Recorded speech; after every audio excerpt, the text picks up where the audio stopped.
Fighting Blindness Canada's Viewpoint Education Series shares the latest in vision research, provides opportunities for you to ask your questions, and connect with other people who are living with a blinding eye disease. The session you're about to watch is a recording. To learn more about the research we fund and upcoming programs and events, please visit our website at fightingblindness.ca. Viewpoint is proudly presented by our Platinum partner Bayer and supported by our Gold partner Roche and Silver partners AbbVie, Astellas, Beacon Therapeutics, Johnson & Johnson, and Specsavers. Thank you for watching. We hope you enjoy this session and share your thoughts with us in the comment section below. I'd like to introduce everyone to Dr. Larissa Moniz, who is Fighting Blindness Canada's Director of Research and Mission Programs, and she will be chatting with our wonderful panelists. Over to you, Larissa. Thank you so much, Morgan, and good morning, everyone. As Morgan mentioned, my name is Larissa, and I'm really happy to be here with you this morning. Our aim today is to have a conversation with our wonderful experts, which is clear, practical, and genuinely useful. And I know we'll also be considering the emotional side of navigating vision loss, especially in the Community Connect session. So to start off the conversation, I want to introduce you to our experts, Dr. Jesia Hasan, who is a medical retina specialist and board-certified ophthalmologist trained at McGill with fellowship training at the U.S. National Eye Institute. She's now an assistant professor at McGill and is widely recognized for her excellence in clinical teaching. And we're also so happy to have Dr. Huang, who is an optometry partner at Specsavers Oakville, where she's dedicated to patient education and advancing eye health awareness. She completed her Doctor of Optometry at the New England College of Optometry. So together, we're going to walk through what dry age-related macular degeneration, or AMD, is, how it affects vision, and what's available today in terms of care, monitoring, and research that is moving the field forward. And of course, we're going to leave time at the end to answer some of your questions. So if you have any, as Morgan mentioned, please pop them into the Q&A, or you can email us at education@fightingblindness.ca. So to start off, I'm going to ask Dr. Hasan to give us some, I would say, grounding information. And I was wondering if you could explain what's happening inside the eye when there is dry age-related macular degeneration. What is happening and what causes the condition to progress? So first of all, it's a real pleasure to be with all of you here today. And I'll jump right into the question. So the question is, what is happening in the eye when you have dry AMD? So I'll start with the idea that when I present this to patients, I like to think of the eye as an older version of a camera back in the day when there was film in the camera. And we think of the retina as this film. So it's a structure in the back of the eye that's essential for vision. And as we see things, there is a metabolic byproduct that's deposited, and usually the film sits on a layer called the RPE-Brooks complex. So it's like a supportive layer. And this layer is busy at work because when we're seeing things, it's developing these byproducts and then it's clearing them off really well. But in macular degeneration, this supportive layer becomes diseased and is not able to clear out the deposits as well. So the dry form of macular degeneration occurs when you have these deposits that form under the retina or under this film. So then the film is slightly almost like rocks under a carpet. It's kind of elevated. And that's how we start with the dry form. When you have these like debris, and often your physician or optometrist will also show you these images on OCT where you have these like bumps under your retina. And then I think another aspect is how does that progress to geographic atrophy? So when the retina is like tented over these debris, eventually it's under stress. And eventually those areas of the retina sort of die off. So you get these geographic areas of loss of tissue. So then it's almost like someone has erased out some pixels in the film in different areas where those deposits are. And essentially when you get these discrete areas, that's what we call geographic atrophy. And geographic atrophy is a later stage finding in the spectrum of macular degeneration. That's a really, really wonderful explanation. So essentially, just to clarify, the debris that's forming, I like that analogy of sort of rocks under the rug. It's sort of the natural process of your eye seeing things, and just as you develop age-related macular degeneration, or as maybe you age, we just stop being able to clear away the debris as quickly. Is that fair? Absolutely, yes. And I know you talked, thank you for describing dry AMD and then progression to geographic atrophy. And just because I know we might have some members on the call who also have wet AMD, if you could just quickly talk about the wet form and how it's different than the dry form. Yes, no problem. So the analogy I like giving for this one, again, think of that supportive layer, the RPE and Brooks complex, and then it has the retina or the film over it. Think of when you have like cracks in a pavement and a weed is able to pop through. So what happens is that your Brooks membrane, as we know in macular degeneration, is somewhat in a disease state, and so a blood vessel is able to poke through or develop and grow into and under the retina. So now imagine you have water in a camera film, the pixels don't work well, and this is more of a while dry AMD and geographic atrophy is a slow moving process. This is a more rapid onset where patients see change in their vision more all of a sudden. And so that's the difference. And so it's like a bleeding under the retina. It's these vessels that grow, and that's why we call it the wet form of macular degeneration. Okay, thank you. And I know that you can have dry and wet macular degeneration. So if somebody develops wet macular degeneration, can they also have dry macular degeneration still in the same eye? Absolutely. Like you'll Okay. see features of, especially because dry is a precursor to wet. So you often see the presence of dry macular degeneration, like those deposits, in addition to, for those people who develop the wet form, in addition to like the bleeding component. Mhm. And you can also have geographic atrophy in the same eye. So these are all part of a continuum, and they can, all three features can exist in the same eye. And that becomes relevant for a later discussion about therapeutics.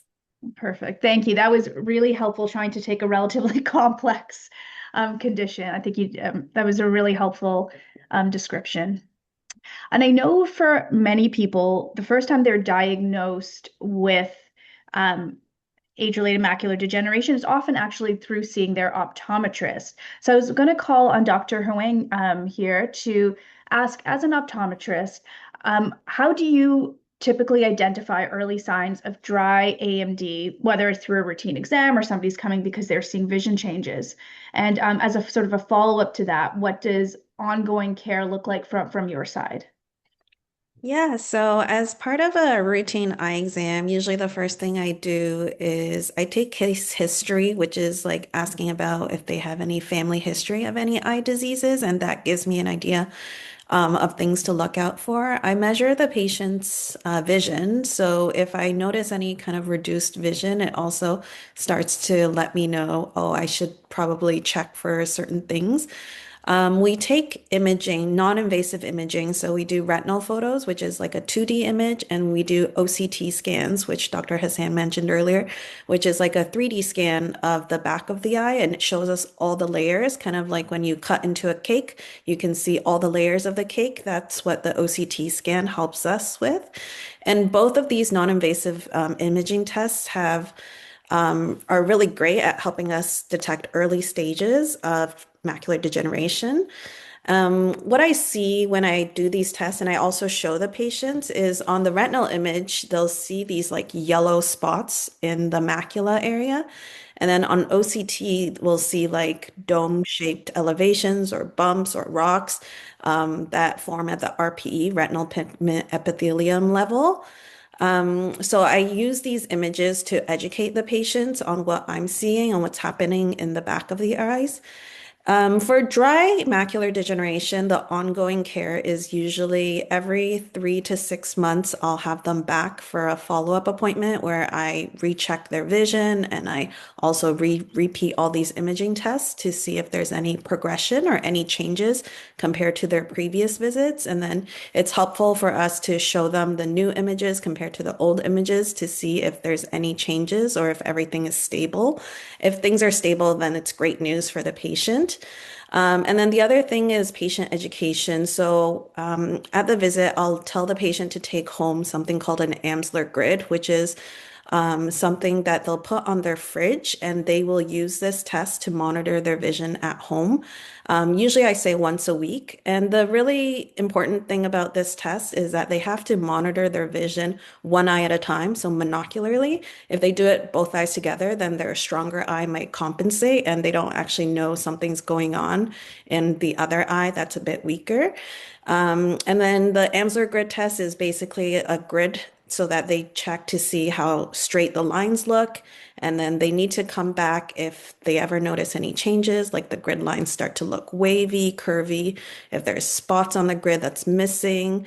All of those indications could be a sign that they're converting from dry to wet. So if there's any changes in their vision, I tell the patient you have to come back sooner than the scheduled follow-up appointment. Thank you. And so I think that was a great a view of what you're asking patients to look for. And then if they are coming back and you see that things are progressing either through the imaging or because they're seeing changes in their vision, either with the Amsler grid or some other ways, how do you know it's time to refer a patient to a medical retina specialist like Dr. Hasan? Yeah, so it's really important to urgently refer to a retina specialist if I do see signs of wet AMD, which is basically abnormal blood vessel growth that causes fluid leakage in the macular area of the retina. And it's the macular area of the retina is responsible for our central vision. It's the part that we see the most clearly with.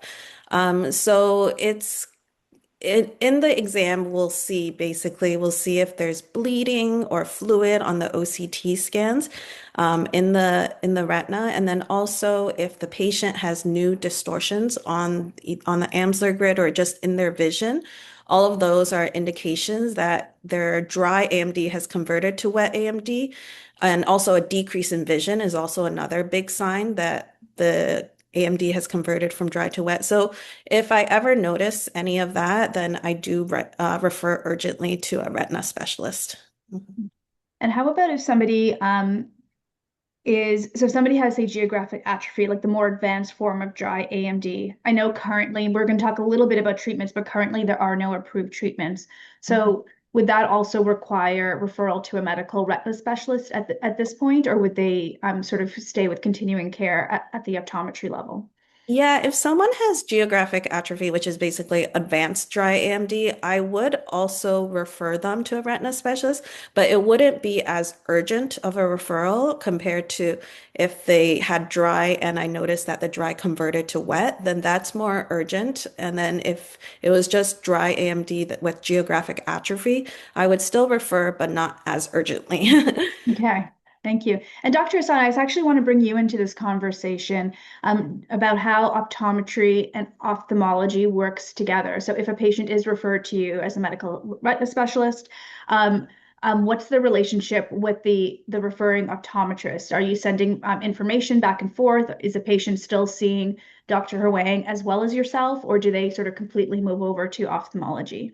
So we're so lucky in Canada to work really well with our optometry colleagues because let's say a patient is referred to me for wet AMD and optometrists, and what's really great is they have all these tools in their office to the OCTs, imaging to screen the patients and really accurately discern like which patients need therapy, which could be seen a bit later. And so that allows us to triage and see the right patients on time. And definitely, I always encourage my patients to continue their follow-up with their optometrist in between visits. And they do really help pick up, for example, for those people who have wet macular degeneration, some of them are getting injections, for example, and they might see their optometrist because in between they had an issue and they had a hard time getting into the ophthalmologist's office. So at least from in my practice and many of my colleagues, we really do encourage them to keep up with their visits in optometry. Okay, fantastic.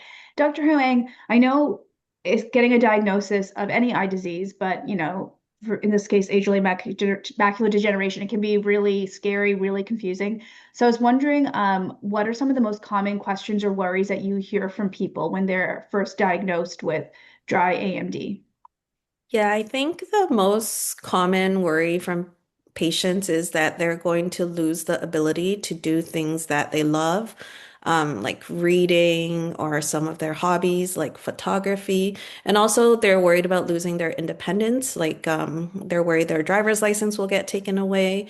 A lot of patients think about the worst case scenario. They think they're going to go blind once they get this diagnosis. So they're like, "Oh, should I start learning Braille?" And then I educate them and reassure them that not everyone progresses from dry AMD to wet AMD. The progression is also could take many years, even decades. It's a very slow progression in most cases. And for someone who has like early or intermediate dry AMD, their vision is actually not that compromised. They're still able to function and do their hobbies and also their activities of daily living, like driving and stuff like that. So I just educate patients that the most important thing is to monitor their own symptoms. And if they ever notice any changes in their vision, which indicates maybe it's progressing, then they need to come in as soon as possible. So it's really important for patients to just don't ignore their symptoms, don't ignore any changes in their vision. And then as eye care professionals, if we see the patient in time, we can really help to preserve their vision. Thank you. And Dr. Hasan, sort of following up on that, do you have anything to add to what Dr. Huang said about common concerns or questions that your patients have for you?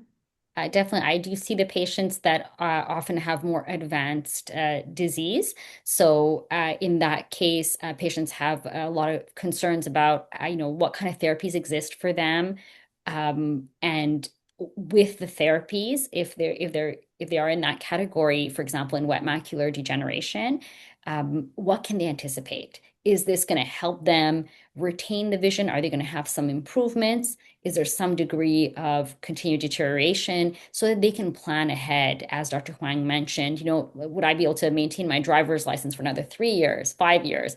So based on the type of disease that they have, we really try our best to give an idea to patients in what direction, what's their natural history of their disease. And we have really good studies that help us guide these discussions with patients.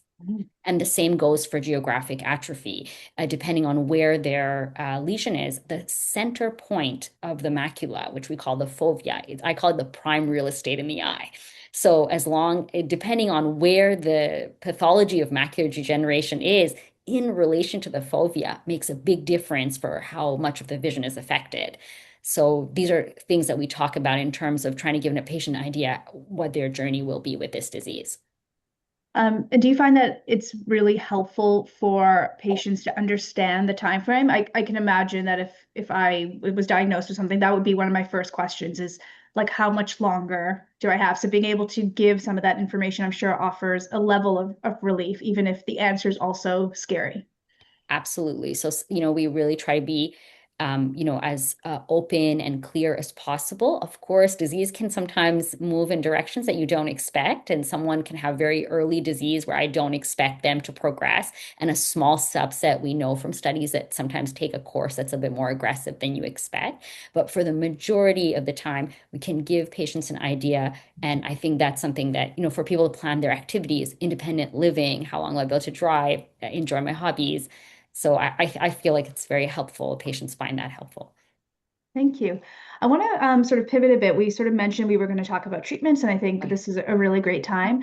I was wondering if you could give a quick overview of I know there aren't any drug therapies yet available in Canada, but what do you recommend for patients currently in terms of helping to potentially reduce progression? Is there anything they can do once they have been diagnosed? So I like to categorize this discussion first in like a lifestyle modification. So we do have good data that lifestyle modification does help in the progression of dry AMD and geographic atrophy. So from that, I'm talking about smoking cessation, the Mediterranean diet, and avoid being sedentary. So that's like moderate vigor, exercise of moderate depending, also speaking to your family physician to see what's possible, but to be active.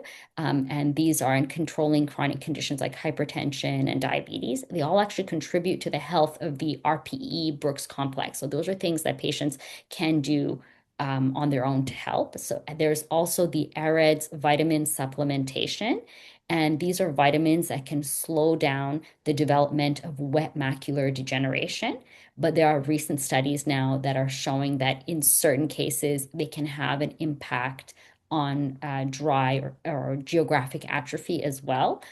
So those molecules are relevant for patients who have what we call category 3 or 4 disease, meaning a little bit more advanced disease. So vitamin supplementation, lifestyle modification, and then we get to the topic of the novel therapeutics. So there are a lot of interesting novel therapeutics that have appeared across the world, actually. And in the US, there are 2 FDA-approved molecules right now that patients are actively receiving. They're actually injections in the eye, but this time it's not for wet macular degeneration, but it's for the geographic atrophy. It's important to know that these 2 molecules, they don't reverse the disease and they do not stop completely, but what they do is they slow the rate of progression of the disease. And so they slow by about 20%, 25%. And what they are actually are they're in the pathophysiology of geographic atrophy. It's found to be there's an inflammatory process, and they kind of try to block some of these molecules. These molecules are under review right now in Canada. We may have access to them or may not, so we're waiting on that. So that's why we're hearing a lot about geographic atrophy, because there are some therapeutics right now available in our neighbors. Okay, I've got two follow-up questions. The first is for Dr. Huang, because if patients are being diagnosed with dry age-related macular degeneration, we get a lot of questions about the types of, say, AREDS vitamins that people should be taking. So I was wondering what you recommend for your patients who have dry AMD. Yeah, so the studies show that if someone has either intermediate or worse dry AMD, then I would recommend the AREDS 2 supplements. There's a variety of brands on the market, and I let the patient choose whichever brand they want to take. And there's enough strong data to show that taking the AREDS 2 supplements will help reduce progression to advanced AMD, whether that's geographic atrophy or wet AMD, by about 25%. So there's good data to show that there's benefit to taking these supplements in these individuals. Okay, fantastic. But there's not a specific brand as long as it's AREDS 2. Correct. It is a good option. Okay. And Dr. Hasan, following up about the talk about sort of novel therapeutics, is there anything in the pipeline for earlier stages dry AMD versus geographic atrophy is already at quite an advanced stage? Are there any sort of treatments coming down that you know of for earlier stages? So right now for the drusen deposits, or what we call like the dry AMD, before you've had like the discrete areas of loss of geographic atrophy, they are looking at things like photobiomodulation. So there are some studies that are looking at, is there a way to dissolve these deposits without causing a problem with the layer above, which is the retina. Right now, the studies in this area, they lack a little bit of scientific vigor, so we don't have clear recommendations to give to patients on, because some of these therapies are already commercially available. So we're still waiting to get more information to give recommendations to patients whether they should pursue these treatments. Okay. So a lot of enthusiasm for these new treatments. And I know for many of our community members, both of us, we live close to the border, many people travel to the States. And so we get a lot of questions about the new drugs for geographic atrophy, because there are ads all over the place in the States right now for them. But while people are waiting, I was wondering, Dr. Huang, what sort of tools or technologies or habits do you recommend to help people either monetize their vision or optimize the vision they have and make them feel more in control on a day-to-day? Yeah, so actually, Dr. Hassan already mentioned a lot of these like lifestyle changes that patients can make. Because most of the patients that I monitor with dry AMD are the patients who are in the early to intermediate stages. And at that stage, the most important thing that they can do is making lifestyle changes. So I let them know that sun protection is important whenever they're outdoors, wearing sunglasses or a hat to protect their eyes from the UV rays. And then smoking cessation. So either quit smoking or don't start. And I let patients know I know quit smoking is really hard. And if they quit and relapse, it's important not to give up. They can try quitting again. Some people need to try quitting several times before they can actually quit for good, but it can really help save their vision. Regular physical activity, maintaining healthy blood pressure, cholesterol levels. And then lastly is the diet. There are studies that show a Mediterranean style diet helps reduce the progression of dry AMD. So eating healthy foods like green leafy vegetables, fish that are high in omega-3 fatty acids, and just eating the rainbow, so multicolored fruit and vegetables. So all of those things are what patients can do to try to control their macular degeneration progression, and it's all within their control. Yeah. And I think this is what you're saying, but to clarify, um, is it important to make, so what if you aren't eating a Mediterranean diet already, if your blood sugars or blood sugar or blood pressure is a bit high, does making the changes after you're diagnosed still help reduce progression, or do all these things have to have happened before you were diagnosed in the first place? No, definitely these things are changes that you can make once you're diagnosed to help prevent the progression of the disease because this disease could get worse with time. So that's what we're trying to prevent is preventing the disease from getting worse with time. Mm. Okay, fantastic. And I think actually both of you covered it, but Dr. Hassan, is there anything else that you would add for people who might be feeling anxious about progression, things that they can do to protect their vision? I think that we discussed a lot about the lifestyle modifiers, and I think that also keeping like like using the Amsler grid, and also a lot of people have asked me often that if I use my eyes a lot, will it worsen my condition? So to keep doing the things they love to do with the vision that they have, because there's no association between, for example, spending many hours reading, that it would worsen the condition. So keep doing what you love to do with your eyes. Fantastic. Okay, so we're going to be getting to audience questions soon. I can see them popping in, so I don't want to delay too much. But just to close off the section, I want to ask each of you if you could leave people with one piece of advice or reassurance. What would you say to them? I'll start with you, Dr. Huang. Yeah, I think my advice to is that basically regular eye exams is important for people of all ages, whether or not you're experiencing any vision symptoms or problems, because early detection is really the key to preserving vision and preventing further vision loss. With medical advances nowadays, there's always new treatments coming out. So there's a lot of hope for people. And there's also, I remind patients to just to have a positive outlook.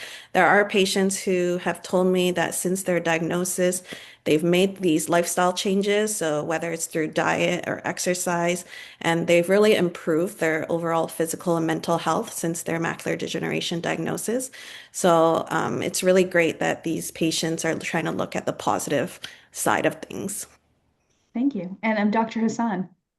And I would echo everything that Dr. Huang said and add that right now we talked about therapeutics and slowing the disease, but there are also studies and drugs that are working on potentially restoring and improving. So it's cell replacing the cell. So it's a really exciting time in research for geographic atrophy. In addition to the lifestyle changes, I think we should be seeing novel therapeutics coming out in the next couple of years. So we look forward to that. So, thank you both. This was a really great overview, and I think it's telling that we were able to have a full session about dry age-related macular degeneration. For many years, we talked so much about wet AMD because that's where the treatments were, and I think it's exciting to know that there is progress on the way for dry AMD as well. So, thank you for telling us what's happening in the eye. where the research is, and what to for patients can expect when they're sort of going between sort of optometry to ophthalmology. So thank you both for your insights. I'm going to step off the camera now. I'm going to hand things back to Morgan, who's going to take us into the community Q&A. So thank you, everyone. Thanks, Larissa. And thank you to our experts here. We have so many questions, so we're going to try to get to as many as we can. I've got lots of email questions and in the chat and the Q&A here. So let's dive right in. So Jeannie's asking, how often should optometrist visits be after a person is diagnosed? So that's Dr. Huang. Yeah, so I would say it depends. If it's like early dry AMD, then I would follow up with the patient usually every 6 months. But if it's maybe intermediate dry AMD, I would say every 3 to 4 months the follow-up visits are. So it depends on how severe the disease is. Makes sense. And I think we may have touched on this, but someone had asked in the Q&A, does dry AMD always progress to wet AMD? No, there are patients in their 90s who still have just dry AMD that has not progressed to wet AMD. Okay. And I think this also might have been answered, but Sharon's asking when we were talking, Dr. Hasan, about like the debris, is drusen the debris? Yes, that was debris was more generalized term, but yes, I'm referring to drusen, exactly. Perfect. So we have a lot of questions here. I'm going to maybe try to combine them, and I'd love to get both of your opinions on these things. So there are several alternatives for therapies that have been around and that have been suggested, I think, to people by different professionals. So things like acupuncture, red light therapy, and microstimulation. Do you have any thoughts on some of those types of treatments and their efficacy, I guess? So I could start, and then I'll definitely, I'd like to hear my colleagues' thoughts as well, is that it's really exciting for us to see that there are some therapies that are coming out that are non-invasive for patients with geographic atrophy. Some of the reasons why it's been challenging to recommend these therapies to patients is because of the like scientific studies done to back up these therapies. So we're still waiting on data. And if you look at the Canadian Ophthalmologic Society website or guidelines, right now, some of these adjunctive therapies haven't been recommended yet because we're still waiting on some more clinical data to make sure that it's worthwhile for patients. Yeah, I agree with Dr. Hassan. There are like new therapies, like devices with retinal microcurrent stimulation, but I think that the studies are small and there isn't really enough like long-term evidence. So right now, I think it's just a little bit too early to tell about the safety and efficacy of the device. So for now, I haven't been recommending it yet, but I think it's something to keep an eye out for as more evidence comes out. Yeah, and I think everything you've said probably applies to this, but we've had a lot of questions about the very specific example of Macumira. And I wonder if you have any particular thoughts about that treatment. And there's, yeah, lots of people are asking if it's effective. Do you have to pay for it? Is it better than vitamins? Like lots of questions. So I wonder if we could. I'll be happy to Yeah, tackle that question. great. So, thing is, we have to think of the vitamins, like the AREDS 2 studies. There were thousands of patients in those studies, and it was spanned over, we got data over like a 10-year period. So we have a lot of strong evidence for the role of vitamins. In terms of Macumira, and I've had the pleasure to look at the device, is that there are some interesting data, but it's relatively new and there isn't as much data to show that it's helpful. And therefore, there's actually studies ongoing on at multiple clinical sites looking at what does it do to the OCT? Are patients benefiting? And so I think you will have more information specifically about Macumira in the probably in the upcoming year, even in terms of as more information comes out on to answer those questions. And if it is, that's when the government starts looking at potentially covering such a therapy for patients if there's some strong signals in those larger like sized studies. Thank you. Yeah, that's great. And we have our health information line where people ask this question a lot lately. It's been coming up, and there is a statement that's been put out by the Canadian Ophthalmological Society, and we refer people to that, right? Like everything you've both just said, that there's just not enough evidence right now for us to know. But it looks like there is some studies and stuff happening, so that's great that we'll have some answers probably soon about its efficiency.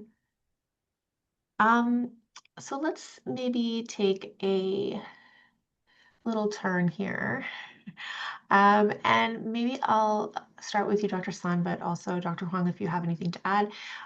Wondering about the current state of research in Canada around gene therapy, stem cell treatment, and protein drops. Question from Linda. So that there are some, in terms of like what phase these studies are, a lot of the studies are in phase 2, meaning that, and they haven't gone on to like where we're going to see a molecule in the next 1 or 2 years. They're more earlier. Some of some of the challenges with gene therapy is so that the actual like the delivery method doesn't cause other problems to the eye. So that's been a challenge. And so that as you're trying to fix one thing, another problem isn't popping up. And also that that the therapy is like effective and doesn't have enough side effects. So those are all things that are still being worked out. And there's a lot of drugs that, for example, don't make it past like phase 1 or phase 2 because they don't end up being safe or effective enough. So there are some really interesting contenders. For example, there is one that I'm following quite actively where it's both a dual inhibition of geographic atrophy and wet macular degeneration. So there's a molecule that's being studied like that, but we don't, these are things in the pipeline, but until we see like good safety data for patients, we don't have that much to share in terms of what's actually going to make it to market. Thank you. That's great. A couple questions here about ARIDS too that we're talking about. Both of the questions that I'm seeing right now are talking about the doses of zinc, asking how important the doses of zinc are, and are there any problems or side effects that could come from that sort of level of zinc? I can tackle this one. So there are some issues with that can occur with zinc. And I think that it's always good to check with your family physician because it really depends on the patient's like general health, because ARIDS vitamins are high dose supplements of these vitamins. And so when I prescribe them, I also advise the patient to make sure that they're talking to a primary care provider to make sure that for them, it's not a risk. And if it is, there are modifications that can be made. And there are different formulations that, we can look into, and we can look into whether it's really worth the risk versus the benefit of these vitamins. So really we have to take it into consideration of their, like, for example, kidney status, if they have GI issues, if they have prostate issues. These are all things that we need to keep in mind. And so if there's concerns, it's important for the eye care providers and the family physician to discuss together. Thank you. And now I have a question for Dr. Huang. So a question from George is, what questions should a patient ask their optometrist to ensure that their doctor has the right equipment and is using the right tests to identify any potential issues? So I would say it's the imaging machines that I mentioned earlier, which is taking retinal photos and taking the OCT, which is a 3D scan of the back of the eye. Those tests is widely available, but not every single optometrist office has those machines. So before they book their appointment, they can ask, oh, does this office have a retinal camera or an OCT machine? Because it really does help with diagnosing early stages of macular degeneration. Great. And think that you touched on this earlier, I think Dr. Hassan, but this question came in from Carol, and she said, it's often said that dry AMD has turned into wet, which somehow kind of gives the impression that you no longer have dry, that it's now been changed into wet. Um, and I've heard people express that that's a good thing because now they can get a treatment for wet where there's nothing available for dry. But she's been told that she has both wet and dry, which you mentioned can definitely happen. And so, can you talk about this issue and the significance of having both? And if you have both, does it increase the speed of progression in one or the other? So I think that I usually refer to the disease like when you have wet macular degeneration, you don't lose the fact that you have dry macular degeneration. It's all part of the macular degeneration spectrum, and you've converted to this form. So what happens in dry AMD is that you've got these deposits, and the late stages consist of two things. One of them is developing the bleeding, which is the wet form, or developing geographic atrophy, where you have these islands of tissue loss. And patients can have geographic atrophy in some areas. They can have wet macular degeneration and also have drusen. So they all exist in the same, but often we tend to mention to patients what's the number one feature. So when you have wet, that there's therapeutics, it's what we're more focused on. And that's why we often say, oh, you've converted to the wet form, because it becomes our focus. It becomes our focus of treating it. We're looking at that part of the OCT more. So it's all part of a spectrum, and you can have all the features in the eye. And therefore, I get this question from patients. If I have wet macular degeneration, do I need to continue my AREDS vitamins? And if you have wet in one eye, then definitely it helps for the other eye to slow down progression in the other eye. But if you have wet in both eyes, that becomes a bit more of a complex discussion. And that depends on like how your vision is and some other features. So that's important to discuss with your eye care provider in terms of the specifics of whether you need the AREDS vitamins if you have both eyes with wet macular degeneration.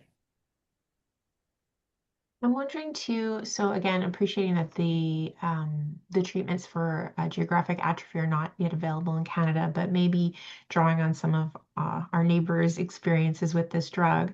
If someone has both wet and dry, will they be able to get both medications, like a anti-VEGF drug for wet AMD and one of these new drugs for dry AMD? Again, appreciating that they're both injectables in the eye. Yes, so that was actually a very surprising to us that indeed initially we didn't know how the eye would be tolerated, but right now there's a couple of years of data that show that yes, it's often even given like concurrently. So patients are treated for the wet form and the dry form in the same eye, so they can get the two different injectables. Thank you. So Dr. Huang, there were some questions again about, you talked about Mediterranean diet and some food. So someone's asking, besides salmon, what other types of fish or like foods would be appropriate for that type of diet? I would just say any fish that's high in omega-3 fatty acids. And then in terms of just eating lots of vegetables and fruits, a variety of them is good in terms of just making sure we have all the variety of vitamins and nutrients that our body needs. Yeah. Great. So let's see. So this is another question, talking about wet and dry, but talking about maybe AMD and other issues as well. So Arlene's saying that she has both AMD, dry AMD in one eye, wet in the other, and also has glaucoma. Um, so any additional lifestyle suggestions or comments on what it means to be treated for simultaneously for sort of three different eye conditions? So I think that that's a really interesting situation because right now the latest injectable drugs that we're giving in the eye for wet macular degeneration. One of them is, so when you give an injection of a drug in the eye, you temporarily increase the pressure in that eye. and then it usually should settle back down. So someone who's getting injections in an eye for wet macular degeneration needs to be monitored a little bit more closely for progression of glaucoma. And so, I work really closely with my colleagues in glaucoma, and this our colleagues in optometry help a lot as well in this regard to do pressure checks for the patients and visual fields, because they are getting that volume of medication in the eye that temporarily raises the pressure. And fortunately, we don't see significant issues with that, but definitely you would need they do interact, and it's important to be followed, and that to be checking the eye pressure. You. Um, I have another question around optometry. So I don't know if it's a real question, but it's more of a comment that they have dry AMD and that their optometry is saying that, again, they're here in Ontario, so the Ontario government only pays for visits once a year. So I'm just wondering, Dr. Huang, what do you take that into account when you're recommending how often people come? I'm assuming in different provinces it's probably different as well. Our system's always so complicated that way. Yeah, in Ontario under OHIP coverage, so if you're over 65, if you have macular degeneration, then you're entitled to a full exam every year, every 12 months, but you're also entitled to two follow-up appointments within a year. So technically, I could see the patient Mm. about three times, once for their full comprehensive eye exam, and then two more times for a follow-up. And this is all covered under their health card. See, that's great to know, because I think people may not even know that, right? So I think important question to ask your optometrist when you go or when you're making the appointment, like how many times can I see you in a year Yeah. under Yeah. If they're over um, 65 without any diseases, like they're completely healthy, then it would be a full exam every 18 months, so a year and a half. But the two follow-up appointments are also, they still get covered under OHIP as well. that's great to know. Mhm. I have a question here from Terry about laser treatment. So they're saying that their ophthalmologist gives them a laser treatment on one eye every 3 months, and then switches back and forth between the two eyes, but that does cost money from him to do that, or them to do that. Um, but it has been slowing down sort of the progression of his disease. Do you have any comments on laser treatment, Dr. Hassan? Yes. So there was at one point thought that some micropulse laser or some low threshold laser can stimulate the RPE and slow the disease. And I would go back to our COS statement from that, is that so far we're not recommending these therapies because they have not been shown to significant, like in well, established studies to show a benefit and lack of harm.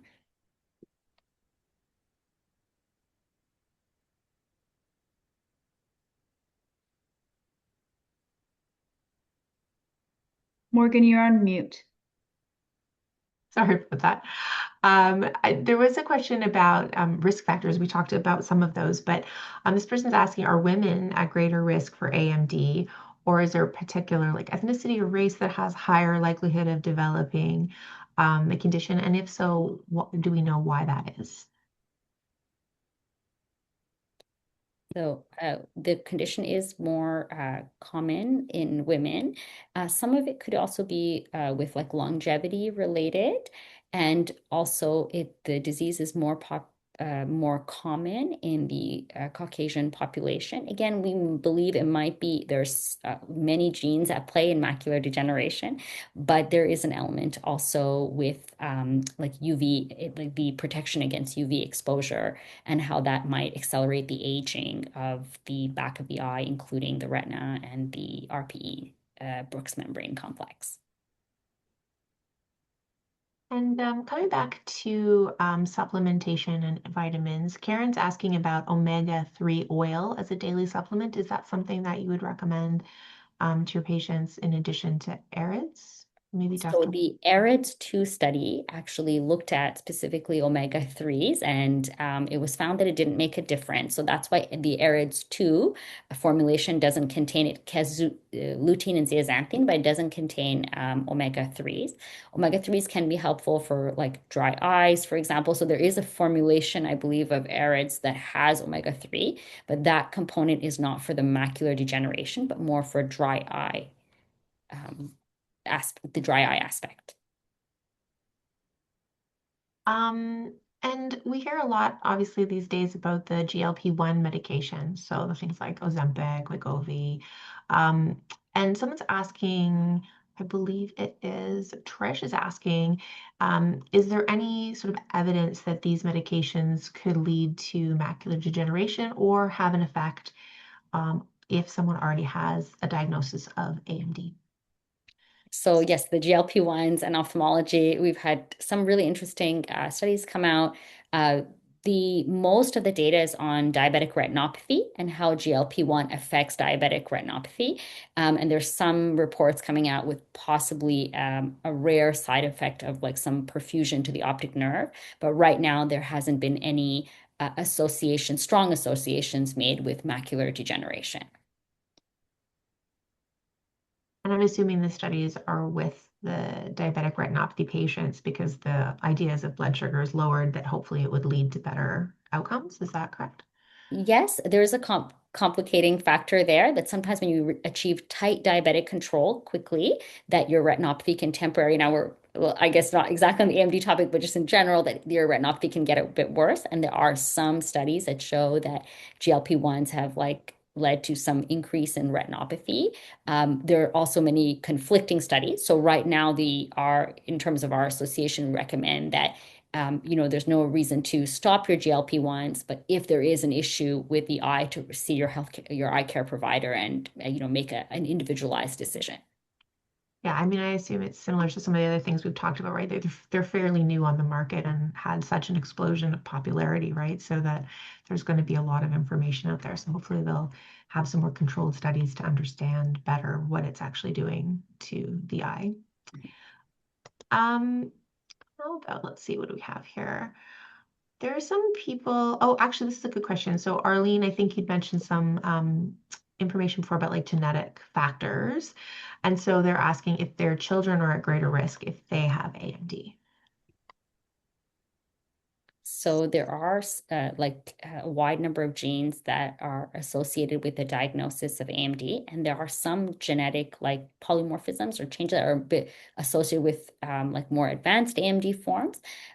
However, because of the genetic, like there's a lot of heterogeneity, and therefore there is an increased risk in the children. However, exactly how that will manifest is really not clear. And so we recommend for children, parents who have AMD to do the usual, checkups with their optometrist and have the follow-ups because there is such a wide variation in a family. Someone can have very advanced findings and someone else can have very mild findings that don't progress.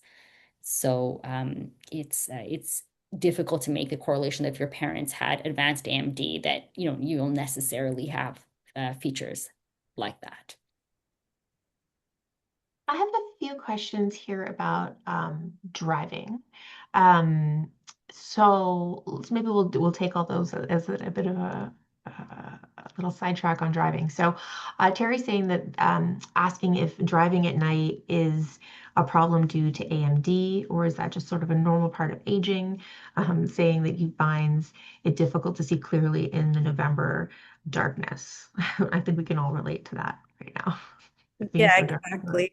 I think driving at night is difficult for everyone, regardless of whether we have an eye disease or we don't. Just nighttime driving is harder than daytime driving. And then whether or not it's caused by the macular degeneration, it's hard to say because a lot of patients who have macular degeneration also have other diseases, like they might have cataracts and things like that. So it's not, I can't really say if it's caused by the macular degeneration or if it might be caused by other things going on, or if it's just something that we all struggle with. Because even healthy people feel like nighttime driving is more difficult than daytime driving. Yeah. I would add on to that there's some evidence that certain types of macular degeneration reduce your rod function. So rods are the cells that let you see at nighttime. And so those patients can have a little bit more difficulty at nighttime. And I think that if you are driving and you have macular degeneration, it's something because at least I'm practicing in Quebec, that we don't have like we don't do standardized testing for driving at night. So if you do have a problem, like, be cautious and be aware that it could be more difficult for many of the reasons, as Dr. Huang explained as well. Yeah, it's difficult at this time of year when it's feels like midnight outside at like 4:45 to not be driving. But absolutely, it's important to monitor that yourself and feel comfortable and safe. Um, I also wonder, maybe start with Dr. Huang, but Dr. Hassan too can chip in. Like, are there, do you refer to like low vision services? Are there things that can help people who have, dry AMD with driving or other sort of tasks like that, even in the earlier stages of the disease? Yeah, I typically will refer to a low vision specialist in the later stages of degeneration, because that's when their activities of daily living is affected, and there's a lot of low vision devices that could help these patients. But I actually haven't referred to see if they could help with driving, but it's more so other activities like reading or just like using their kitchen equipment and stuff like that. So I haven't referred just for the purpose of driving, though. Yeah, well, we were at a viewpoint in person earlier this year in Calgary, and I met a low vision optometrist out there who had all sorts of new devices and things I'd never heard of around, all the things you've talked about, but also driving. So I hopefully that's an emerging area that there might be some things that could help people.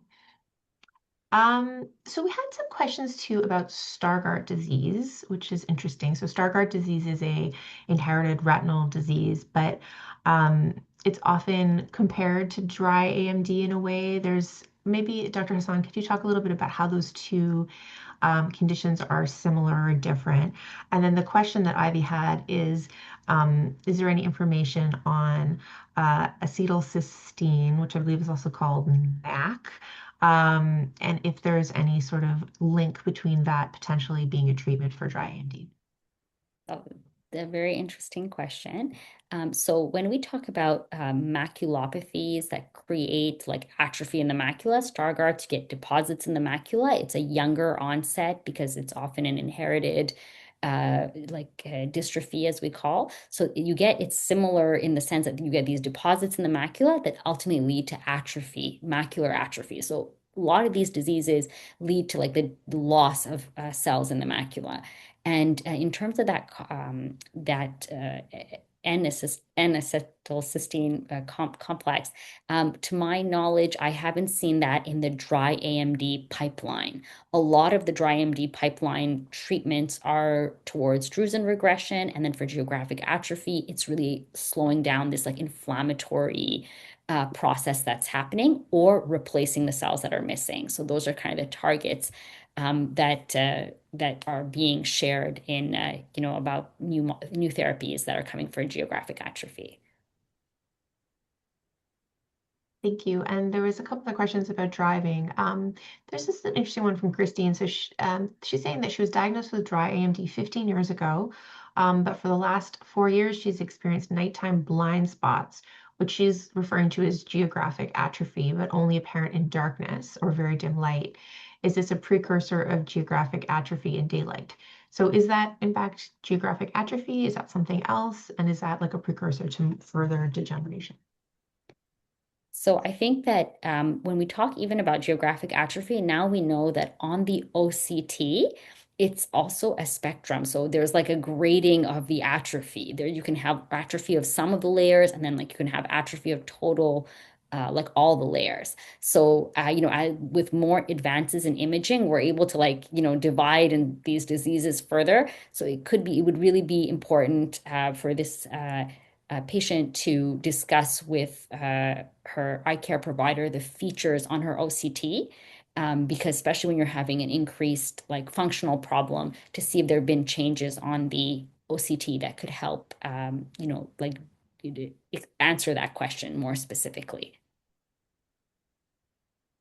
Thank you. So I think we're almost at the end of our time. But there was one last question about, we talked, obviously, this is a dry AMD webinar. We've talked a lot about the treatments and things available for dry AMD, but I wonder if we could have just a couple minutes about wet AMD. Sort of, is there also research that's happening to slow or halt the progression of wet AMD as well?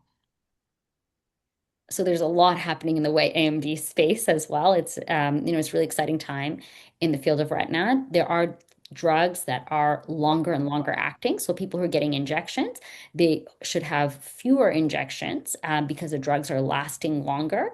And also there are molecules trying to deal with the unmet needs in wet AMD. So unmet needs are, for example, scarring is a big problem in wet AMD. So you develop this bleeding and you give injections, but it often still leaves like a scar, which limits the vision. So there are molecules in terms of how to reduce scarring and how you can like stretch the treatments longer so that patients don't get as many injections. So they're both from an anatomic standpoint of leaving less of a mark from the lesion that's bleeding and also less injections for the patients. So there's a lot of work being done in those areas.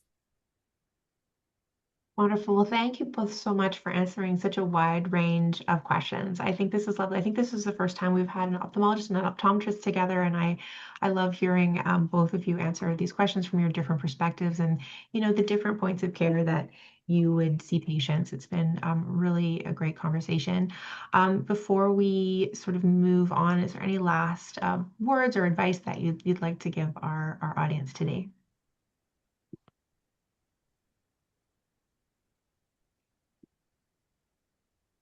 So I would say just thank you for the opportunity to speak to all of you. I don't think I've ever had the opportunity to address patients in this manner, so it's really a privilege. And like I think it's a really exciting time for macular degeneration as a disease because there's so many advances in terms of therapeutics happening. Thank you. Dr. Huang? Yeah, thank you so much for the opportunity. It's rare to be able to connect with hundreds of macular degeneration patients all at once. So I hope this was really helpful and informative for everyone who was attending. Thank you both so much for being here. We really appreciate you taking the time. Okay, so we're going to move to the next section of today's session. I'm going to invite our lived experience facilitators to join me on camera. I will say while we're waiting that we had so many questions come in. We did our best to answer as many as we could. But if we were not able to answer your questions today, I'm sorry that we weren't able to get there. But you can call or email us anytime at our health information line, and we will be more than happy to help you find answers to your questions, resources, information to make you feel a bit more comfortable or confident, especially in those conversations with your eye doctors. So we have added a new element this year into some of our webinars that we're calling Community Connect. So this is really an opportunity for you out there to be able to connect with other people who are living with dry AMD and have conversations and hear about other people's journeys and stories as they move through this experience. So we're going to shortly be moving off of this webinar platform onto just a meeting rooms where we have small groups that we can engage with and meet other people and families who are affected by dry AMD. So this session, our webinar is being recorded, but those sessions are not going to be recorded or shared so that they are more private. But I want to introduce first our wonderful facilitators for these sessions. So we have three folks who are joining us, and all three of our facilitators have also participated this year in our new AMD Coffee Connections, which have been in-person events, both in, let's see, where were we? We're in Vancouver and Edmonton and Ottawa. And they have joined us so graciously today online as well. So I'll introduce them to you, and then I'm going to ask each of them just to say a few words before we move into our other session. So Judianne Lilley is a retired teacher living with AMD and geographic atrophy. She's a widowed mother of 3, but she brings warmth, resilience, and a lifelong love of learning and deeply values connecting with others facing similar challenges. We have, and Judianne is from near Vancouver, I guess. And then Joyce is from Sherwood Park, Alberta. And Joyce Crawford comes from a family who's strongly affected by macular degeneration and has supported many loved ones through their vision changes. Now she's living with AMD herself, and she's excited and eager to share her perspective and learn alongside our community. And then finally, we have Peter Rice, who's come from calling in from Ottawa. Peter is a retired forester and botanist who enjoyed a long career at the Royal Botanical Gardens. He was diagnosed with AMD 20 years ago and continues to live a full and active life, including travel to more than 50 countries and a river cruise planned for 2026. I want to hear more about that. That sounds exciting. So before we move into our breakouts, I'd like to just ask each of you very briefly, because we don't have a ton of time, maybe just a couple minutes each, to tell us a little bit about who you are and what you're hoping to share in today's breakout sessions. So Judianne, I will call on you first to, I can see if I can unmute you. I think I can do that. All right. And I got that wrong, didn't I? You're from Sherwood Park, Sherwood Park, Alberta. and Joyce is from Vancouver. Sorry, I mixed that up. That's fine. That's fine. So I was diagnosed with macular degeneration, age-related macular degeneration, over a decade ago. And I fully assumed that it would just stay like that and I would cruise along for a while and it would not be a big issue. But in 2021, this eye went wet. And unfortunately, I did not have an Amsler grid, and I did not think to check each eye independently. So my right eye compensated for my left eye. And by the time I had the operation, I had lost a lot of sight. And luckily, the referral came very quickly from the retina consultants, and I did have the surgery and they did recover a lot of sight, but there has been some permanent damage. So then I took injections and I was doing it on a monthly basis, and now I can actually do it every 3 months, which is phenomenal. And my eye has stayed dry. So listening to the doctors today, which were such wonderful session, it was fabulous. They pretty much covered everything that I've experienced, because after that happened, I then was advised I had geographic atrophy in both eyes. And at the time of my diagnosis, there was no treatment. But now there are clinical trials going on, there are drugs being considered. It is so much more hopeful than it was. And what I've learned over all these experiences is that strategies and adaptations are important, and they help you to lead the kind of life you want to lead. And family and friends, the most important, and associations like Fighting Blindness. The more support you get, the better it is. The more you share ideas and you get these different strategies from different people, the better it is. So that's where I'm at. And then I hope during the session that I can share everything that I've learned, either the easy way or the hard way, and we can pick up different ideas from other people in the session, because that's where a lot of my ideas have come from, other people. Fantastic. Thanks, Judianne. I'm looking forward to the session. Thank you. And so now I'm going to call on Joyce, see if we can get you unmuted here, Joyce. We were having some technical problems earlier. Here we go. Okay. Yeah, I can hear you. Am I Wonderful. live? I'm Joyce Crawford, living in North Vancouver, and I come from a long line of people who, on my mother's side, have experienced and lived with macular degeneration. And I was very familiar with what there was out there for my mother's time. My mother lived to be almost 100 years old. And she always was able, she only had dry, never changed to wet. She was always able to walk around without bumping into things. She lost central vision, of course, and as did my uncles and my grandmother, all the same, pretty much. So when I was diagnosed about 5 years ago, I was fully almost expecting it. And I didn't really have any effects right away. 2 years ago, I started to see that wave. I call it a wave. I think it's it distorts the written word for reading, and for writing, actually. I'm finding I can't read my own writing anymore. It's getting worse. And so that's a big loss. I guess that's my big thing. I'm still driving because I have not lost distance vision in any way yet. I was just tested recently.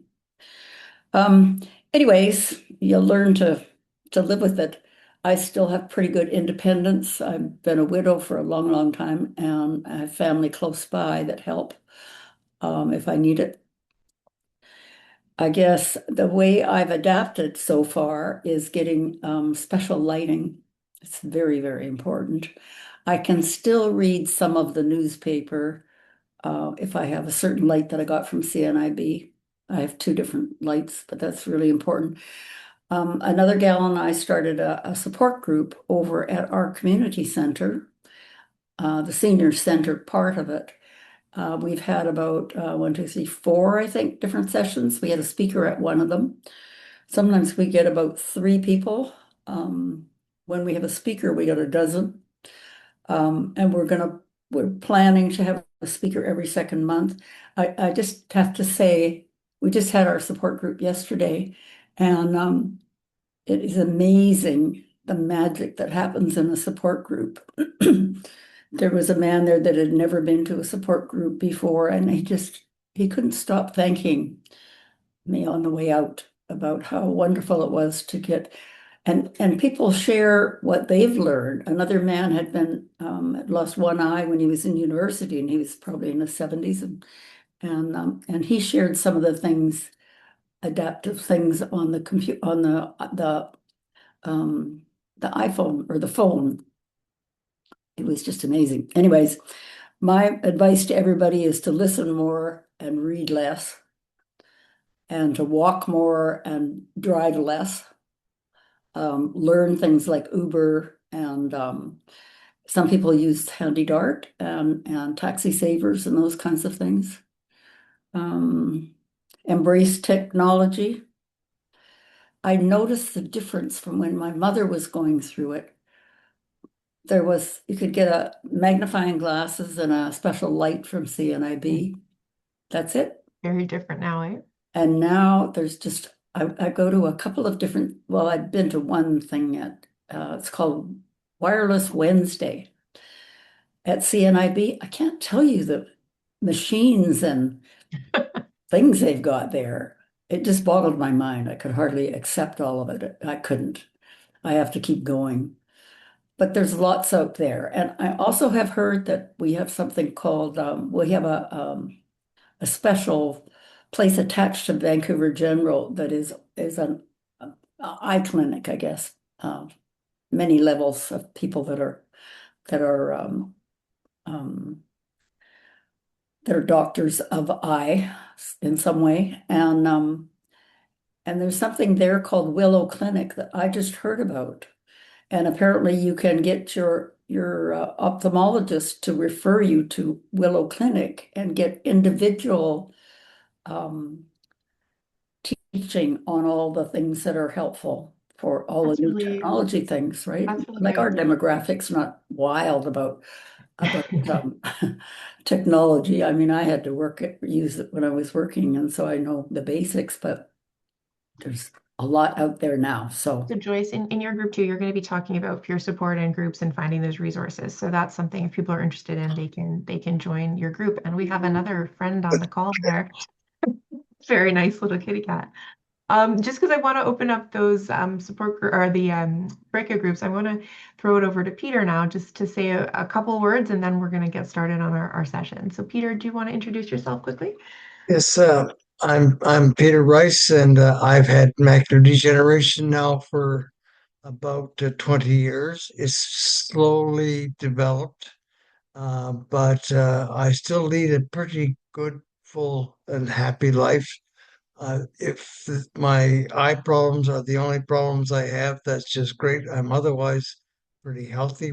I lead a walking group of about 35 people 3 times a week, and we walk about 15 to 20 kilometers a week. And I'm still very socially active. I play bridge. So even after 20 years, I'm 86 now. And uh, if things stay relatively stable, as I think they are, I'm very fortunate and very grateful. I'm very lucky to have a great support team, and that's what I'm going to be talking about on the breakouts. Is supports, and I have my wife with me here. She's my chauffeur because I have lost my driver's license about 8 years ago, and and she's also my tech support and secretary. She's quite wonderful, and she might be able to share some of her experiences. This is not being recorded, I gather, so we don't need to worry about um, privacy issues here. Okay, Yeah, thank you. absolutely. All right, great. Thank you so much to all three of you.